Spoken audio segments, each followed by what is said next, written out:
Some paths lead you through straight and narrow. Others have bumps and turns. And sometimes the path can lead you to the rest of your life. Welcome to Ending the Stigma, a path to recovery.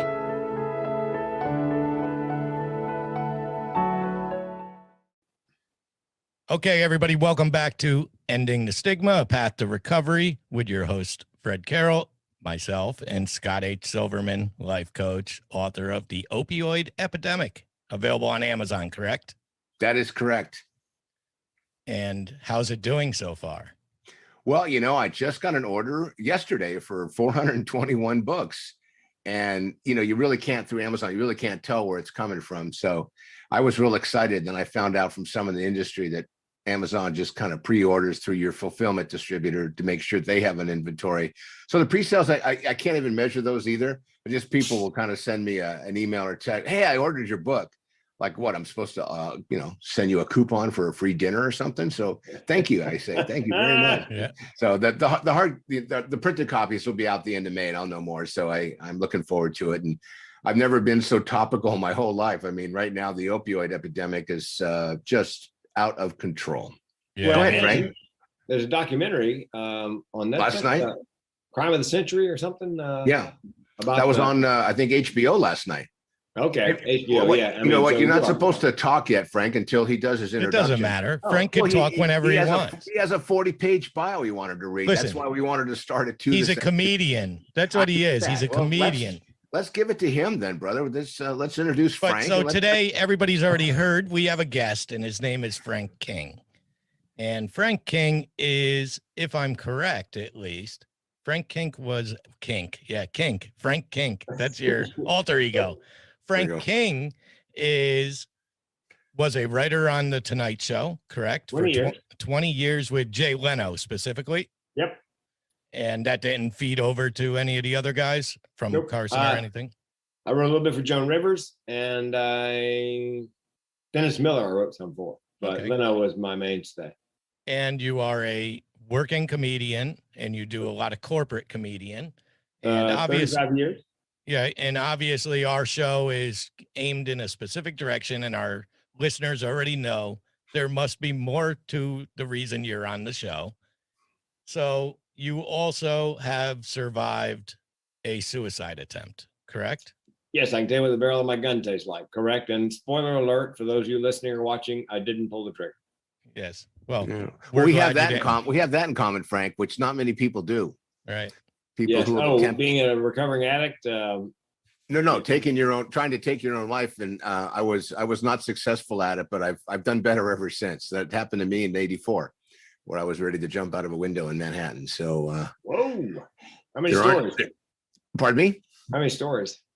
The 44th floor. As a matter of fact, in 2008, it was interesting. CNN had come out and tapped me on the shoulder to be a CNN hero, and after the segment aired, which was very exciting for me and in the industry I was in at the time, 2 months later, they called me and said, "Hey, we're in Manhattan. Do you remember what building it was?" I said, "I explained to you in the interview, I was in a full blackout for a week. All I know, it was the 44th floor because I was trying to find my way to the meeting that morning." And anyway, long story. We'll talk about it offline one day, but there aren't many people you can talk to who have gone through what we have gone through and are talking about that. I mean, it was divine intervention for me, and I can't wait to hear your story about it one day. But it's kind of like an astronaut. It's a rather unique club, and no one really calls it a club. And I'm thinking about it, thinking, you know what, it would be kind of interesting to get together with people and put together information, messaging for those who, are thinking about it. I mean, I've been involved with preventing quite a few because of my work as a crisis coach and interventionist and family navigator. But, we wanted you here today because we want you to bring some humor to some horrifying topics. So, yeah. Well, and you noticed I asked you, when you said jump out of a building, I asked you a question that neurotypical probably would not ask you, was how many floors? Because what I'm thinking is it needs to be at least 10 so you can reach terminal velocity. Correct. Normal people don't ask that question. Right. So what was that comedian that what's his name? Is it North? the guy is so funny. He drinks and smokes cigars when Ron White. Ron White talked about, he goes, when you're ever in a plane and you're going down, Yeah. please remind the pilot to make sure you don't survive the crash. Is and tell them to put the pedal into the metal and make sure you don't survive, because that's the kind of thing you just don't want to walk away from. Yeah, you don't and want to limp away from that. Yeah, oh yeah, that's exactly. No, I Yeah, never you knew about I never knew about the 10th floor rule, but my attitude was in Manhattan, if the fall doesn't take my life, some taxi driver probably will. Yes, most likely, most likely. So, Frank, tell us exactly.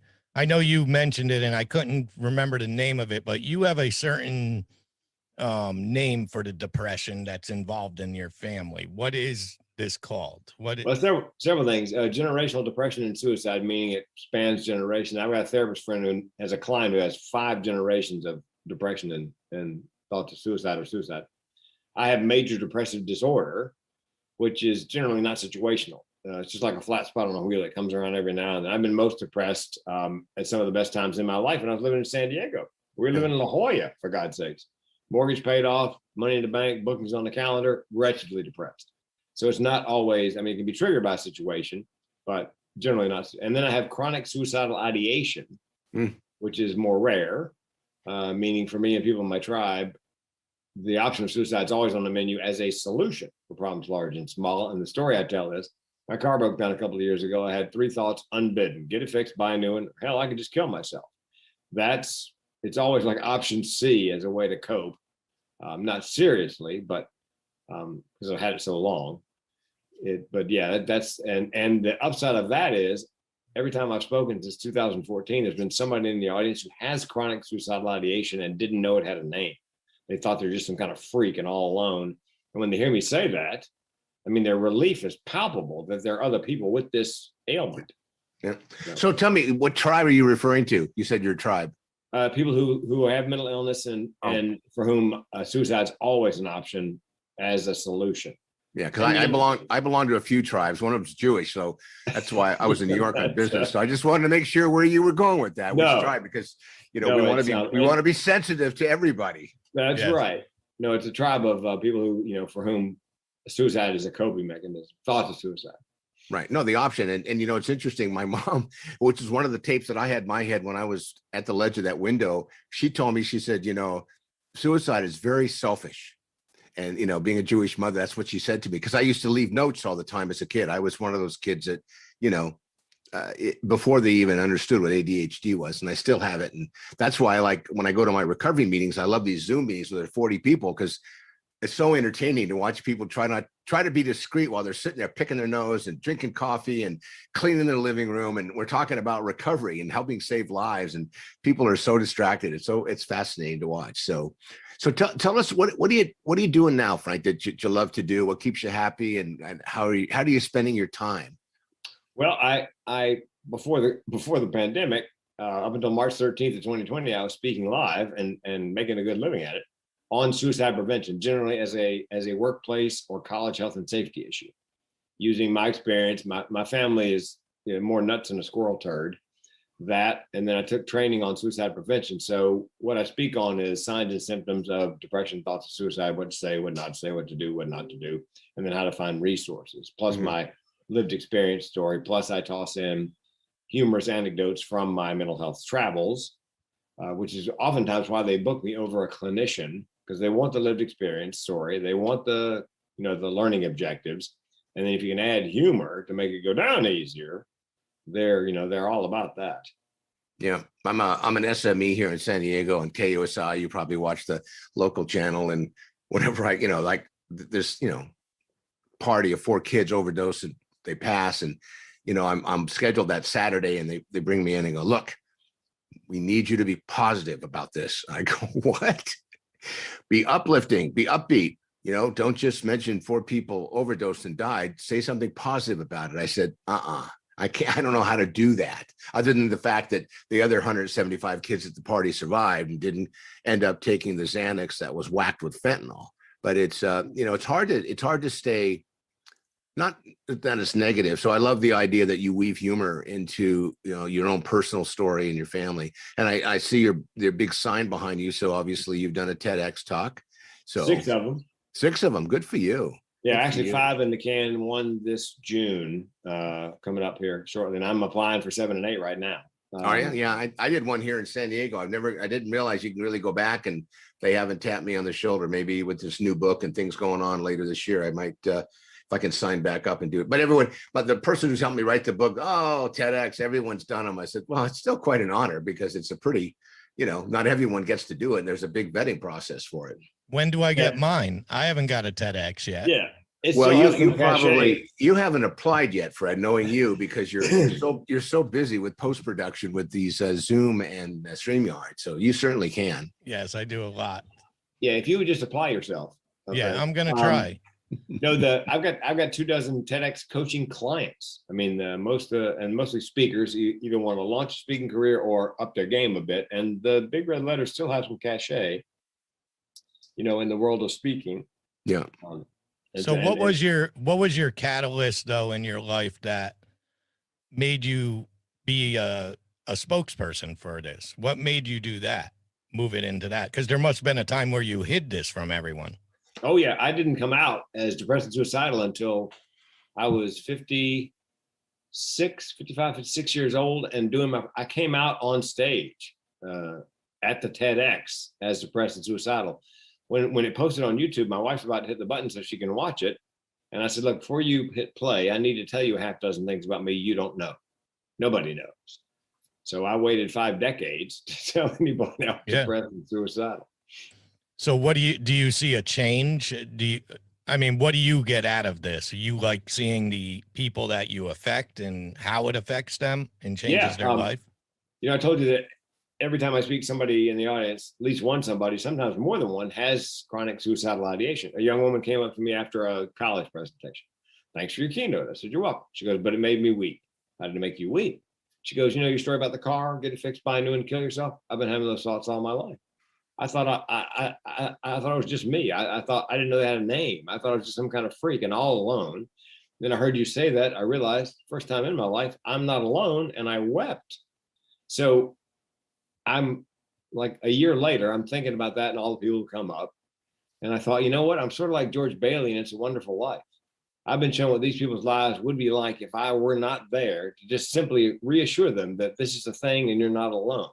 So if I kill myself, then theoretically I would take a lot of those people with me who never had a chance to hear me utter those words. You're not alone.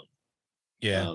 So that's my purpose and my passion, and my goal is to take the stigma out of, because there's a stigma associated with mental health problems and a separate stigma associated with thoughts of suicide.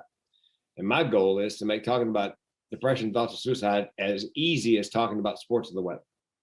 Where people, right. And that's ours too. We have that same intention. So I think you're a great guest to have on the show for that. And you're good at dropping our name of our podcast in your conversation, and that's always appreciated. Stigma? Yes. Yeah. Well, and somebody asked me about that in another podcast today.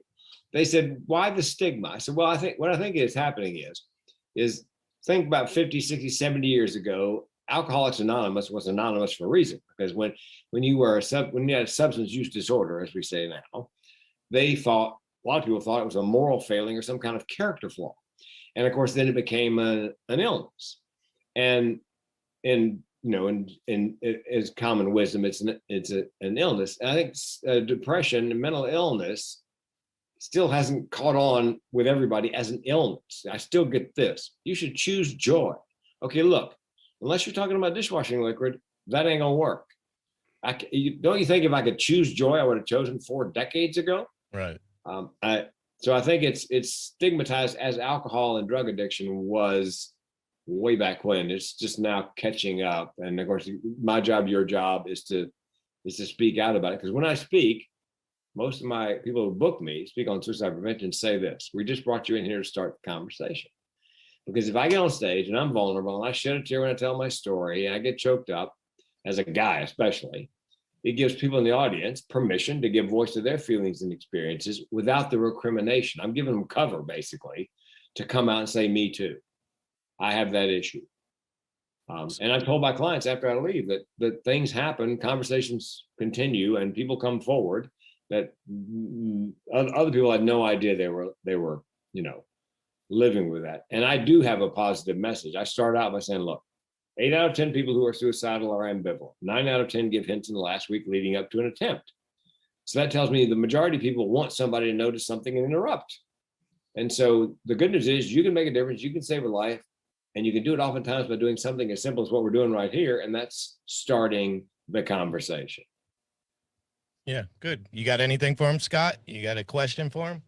No, he's pretty much answered all my questions. No, it's interesting because I was a homeless provider for about 18 years, and I just did a segment. And if I get your email, I'll send it to you. You'll love it. But because there's a population, California supposedly has half the homeless in the country. And, I get it asked all the time, what percentage of them have mental health issues, are mentally ill or impaired? What percentage, have substance use disorders, or they're self-medicating or have an allergy or disease? I like to use all the terms because, to your point, it's not a moral failing. And, when they finally came out, the Surgeon General said, well, it's a disease. Well, thank you. That's like, when Oxycontin was finally stated, well, guess what? It doesn't help with long-term pain, reduction or eradication. So we need to take a look at that. So having the conversation, to your point, and being able to, the fact that you're going in at corporate level, because to me, I look at that, I'm a social entrepreneur. So to me, talking to a business person, to me, it's employment retention. Somebody has a substance use disorder, it's employment retention. You number 2, 3, 4 people in your company are, out there partying every weekend, trying to entertain guests, but they're basically slowly killing themselves, which to me is a form of suicide. And, just talking to a family today, they said, I don't want to kick them out. I don't want them to be homeless and take their own life. I said, you told me they've been shooting heroin every day for the last 3 years. Yeah. I think they're trying to hurt themselves. So let's, the intervention sometimes has to happen with the family, because the family is part of the stigma that's keeping the secret, because they're embarrassed, the shame, and obviously the denial, and of course the issue itself. So we had actually, Fred, is the one we pushed me on this and said, let's do this. And, he pays me absolutely nothing to do it. And we do it every week. And, it's really an honor to meet you, Frank, because, hearing people who can just look in the camera and smile and say, I suffer from suicide ideation. And I love that concept about, wreck the car, sell the car, or just take my own life. And I got to tell you, because of my disease of addiction, that I have those days where, when I'm having a temper tantrum, I'm thinking, you know what? All I got to do is figure out a way to stop it. And here's the way to stop it. Yeah. And when you tell some people that don't get it, they don't get it. But then when you think about it, everybody knows someone today who has suffered from it. I see Patrick Kennedy a lot on a different groups and associations that I belong to, and he talks openly about it and his recovery.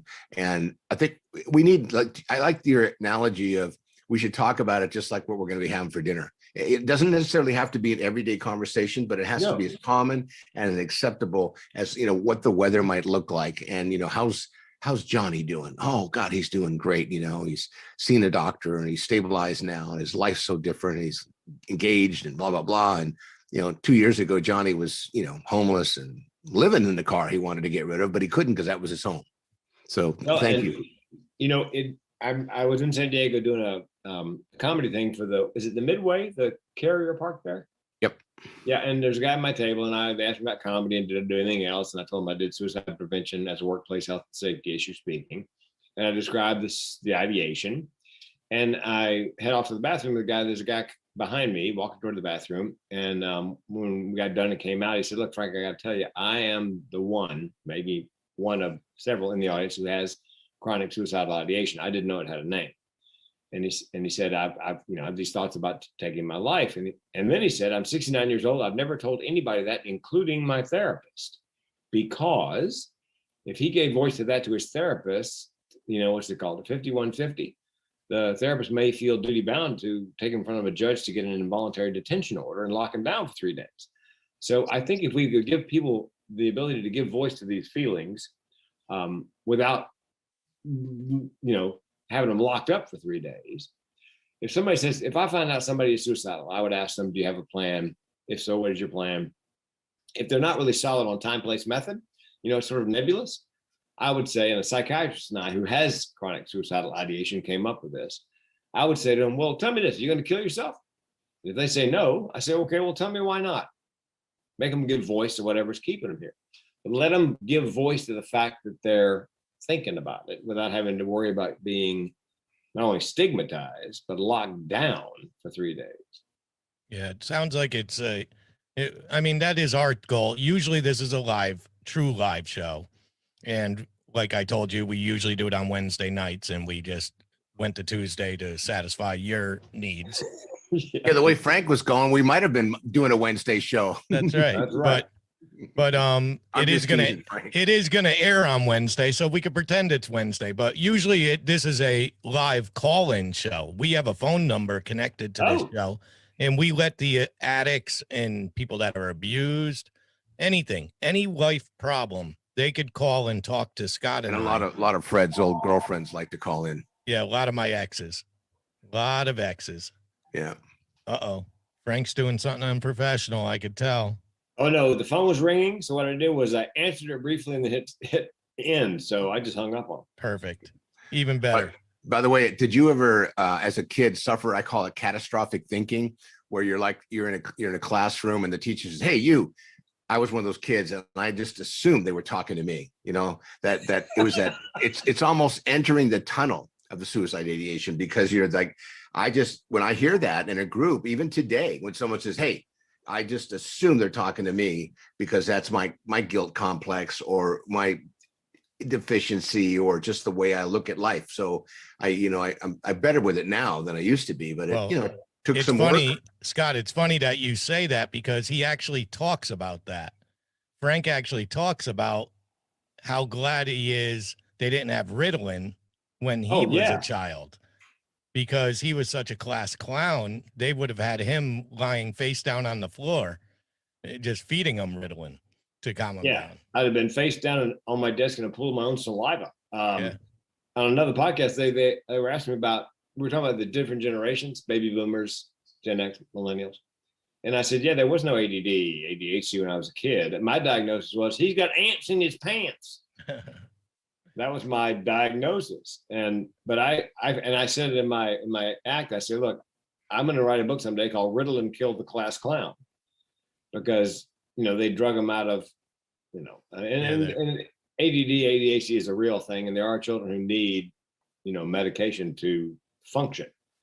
I think it may be overdiagnosed and overmedicated, but it is a thing. And well, there are some studies that show that 25% of the young people in our country right now are on some form of medication, and it's just kind of scary because they get dependent on it, obviously, and over time, there's really no taper and there's really no harm reduction. So they see these people in their adulthood, they're still taking Adderall, for example, and it's a stimulant, and it's causing other things because they need kind of long-term medication being used in the body. The body doesn't necessarily embrace it well. There's always kickbacks, organ failure, things of that nature. So it's an interesting time, and I think the pandemic has really, I think, opened up a lot of portals for the conversations that started happening, because it's fascinating. Suicide's up everywhere in this country, but in San Diego, for some reason, they're like, it's flat. They did a study last year. I said, how can that be? Are you just not counting substance use disorder overdoses as suicide? Well, a lot of them are accidental. I said, but let's don't tell people. Let's just be honest. Whatever the information is, and that's the information coming out from, and most of the data now comes from the medical examiner, because nobody else wants to touch it except the CDC, and they do studies and realize, whoops, we were off a couple points when we started. So our outcomes are kind of unusual right now. But, look, 400% increase in overdoses in our community, and San Diego is a pretty progressive community, 400% in the last year. And it's just really, really scary that the level of self-medicating going on for older people than young people who are just still experimenting, taking a Xanax that's whacked with fentanyl at a party. They call them Skittles. Have you heard of Skittle parties? Everybody comes in, puts their stuff in a bowl, and at 10, 11, 12, 2 in the morning, whatever, everybody goes and grabs a pill. Oh, that's yeah. how people are dying. That's how people are getting murder mystery show or something where they grabbed a pill and the kids end up dying. Yeah. Well, and they tend to separate the opioid deaths from the suicide deaths. Right. Right. And because I guess there's some, did they overdose on purpose? Did they overdose accidentally? Maybe, well, there's a lot of stories out there. Frank, maybe you could answer this, because I believe, if I'm correct, you're from Oregon, correct? I live in Oregon, yeah. So is Oregon the state that legalized everything now? Yes, they decriminalized everything. What do you down- see? Do you see the effect of it from a negative or a positive perspective? Well, it helps with jail overcrowding. That's, yeah, and if it's for personal use, it's not, if you're dealing heroin, you're probably still going to go to prison. But for a certain amount for personal use, it's like a parking ticket, $50, $100. I think it's too soon to see any sort of impact. They also on the same election, they legalized psilocybin, the psychoactive ingredient in magic mushrooms, in microdoses for mental illness.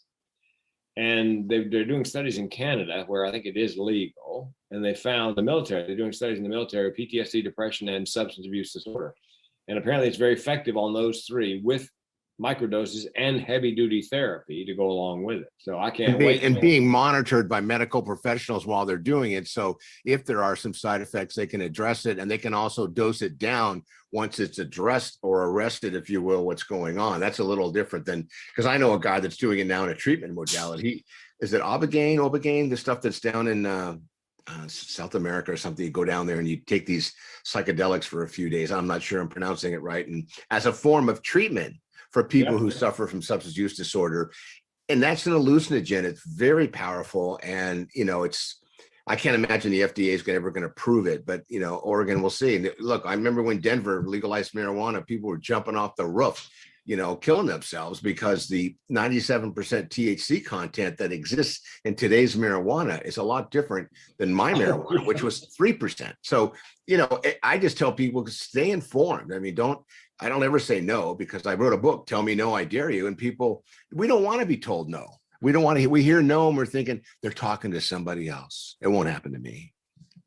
Well, and the psilocybin, it's 2023 is when it becomes legal in Oregon in January. They gotta decide the dispensaries have to be regulated, and they have to figure out how they're going to do that and what the regulations are going to be and who can be a dispensary. And of course, like you said, you have to do it under the care of a psychiatrist and in microdoses. Although the best news I've heard so far is they think it may actually, rather than be a patch like an antidepressant, it could actually be a fix where it helps rewire the brain so you can eventually go off the psilocybin. That would be wonderful. I mean, I think medical marijuana for people who have seizures, people who have been diagnosed with extreme forms of cancer, and that's kind of what fentanyl was actually originally created for, was for people that are suffering the pain of cancer. So, and I remember when they heard the stories about how they said, oh, it'll never leave the hospitals, it will never get to the street. Well, until China found out that, oh, the Americans liked something new and they went to work on it. Now, Mexico's now competing for market share with China with fentanyl, and methamphetamine was generally their big drug. And then of course, cocaine, but cocaine takes so long to manufacture and then export, and then getting it in is hard. So fentanyl has become one of the biggest drugs of choices now in the country. And what is it? A nanomilligram, tiny piece of it will kill you if you don't know it's there. Yeah, there was a 60 Minutes story about how it's being sold on the internet by those Chinese companies, and it's difficult to close them down, and the Chinese government's not really interested in closing them down because it's not their problem. It's not a supply problem; it's a demand problem over here. So it's and I'd microdose cannabis. My wife, it's legal, recreational, and medicinally here, and so we microdose. I'm talking like size of a snow pea between your cheek and gum. Each strain has a different effect on the body, whether it's relaxation or to focus. Or so in micro doses, it's very useful. Yeah, that just pisses me off hearing that, because as an addict in recovery, I can't do that. I'm just jealous. Yeah, now you're jealous. That's not true, because someone's gonna go, what do you mean you were jealous? What do you really want to relapse? No, I think, you know what? I got a buddy of mine that never did anything. He's doing edibles because of just stress in his life. And he goes, I'd rather do an edible than I would drink. I don't want to drink. So, it's a funny time. Listen, guys, I have another commitment that I've got to jump off for. So Frank, the really good questions are going to come now with Fred, because I've chatted with him, given him some really good high composition, large lettered words, since you're a TEDx guy. and you know how to come in. So anyway, look, it was really great meeting you, and thanks for coming out with us and sharing. And how do I get a hold of me? Scott H. Silverman. Just Google me, email me. I'd like to keep the conversation going, and maybe you'll come over to my podcast. It's called Happy Hour, and I'll be on time. Here's my phone number. Don't threaten me. I'm just not going to believe that shit. Scott, here's my phone number, and I give it out every podcast, every keynote. Let me know when you're ready. And I give mine as well. Go ahead. 858 405 5653. 858 405 5653. And I put it up on the screen, and my keynotes to go, look, you're suicidal, call the hotline. You're just having a really bad day, call a crazy person. Here's my number. Yep. And Scott does the same thing. Scott gives out his phone number on all the broadcasts, and he also tells people what's your famous saying? Give your famous saying before you sign off, Scott. Which one is that? About the phone number? No, the love one. Oh, if no one's told you they love you today, I love you today. Oh, nice. All right, I got to get this call, man. This is my 4:45. There you go. See you later. Take care, Scott. Scott. Goodbye, Scott. We'll sign Scott off while see he's on the phone as he's there, and and the addict's wearing an Enjoy Coke shirt, which troubles me. Yeah, well, he's a very good guy, and if you look him up, you'll see all the stuff he's done in his life to help addicts, homeless people, depression, to bring word to it.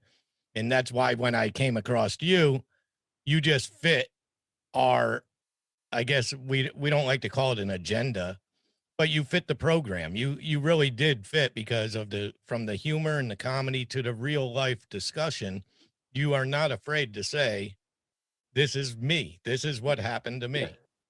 Well, and Fred, that I realized is my vulnerability is one of my superpowers, because to see a guy, especially on stage, talking about things emotional and important and revealing struggles, like I said, it gives other people cover, even men cover to talk about these things that they don't normally speak out loud about in public. Well, and I understand it, because I asked you that question for a reason about when you came out per se and talked about this, because the whole reason I do this show is I came out 2 years ago and talked about being sexually molested. I'm 51 years old, so I waited 50 years. No, well, whatever years. I waited 42 years to reveal that to anyone, and I did it on a podcast. Now, what our job is now, me and you, I think would both enjoy to see 20-year-olds be able to talk about their problems. Oh, yeah, Lord. Not holding it until you're 50, because I realize it's cost me marriages. It's cost me time with my children. It's, because those are angers that you hold inside you, and they eat at you in little hints of it. And, they come out in the wrong way. They never come out in a good way. Your demons don't get exposed in a positive way. They always come out in a negative way. So we need to get people talking, especially men. And I realize you're also a North Carolina born and bred gentleman. And that's where you grow up is also an issue, because and the time you were, men were men, women were women. Women stayed at home with the kids. The men went to work. And that was it. Women cried, men didn't. Men weren't allowed to be vulnerable. Well, and I've said, describing why 8 out of 10 suicides in the U.S. at this point are men. I said, well, part of it is what's called masculine toxicity, or toxic masculinity, which when I was growing up was simply described as big boys don't cry. Right. And that was it. We didn't show emotions and it feeds down. It does feed down, because, I had already talked about my being physically abused as a child, but I never talked about sexually. But when you're physically abused as a child, what's the one thing your abuser always tells you? Keep crying and I'll give you a reason to cry. That's right. And that becomes a rule. That becomes a rule, whether you want it to or not. That's what you were trained on, and you learn to hold it in. You learn at a young age, I better not cry because I don't want to get another hit.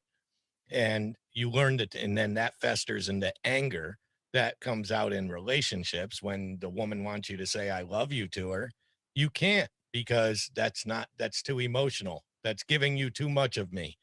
you know, and then they walk away, and then you're mad at that. Then you turn to substance, and it just spirals. Everything spirals after a while. And I think it's important. I love what you do. First of all, I went into a deep dive on you and watched a bunch of your videos, checked out your books, read your bio. Now, my favorite thing was this one review by somebody, and it said, "We laughed, we cried, but it was much better than Cats." That's my favorite review. Thank you.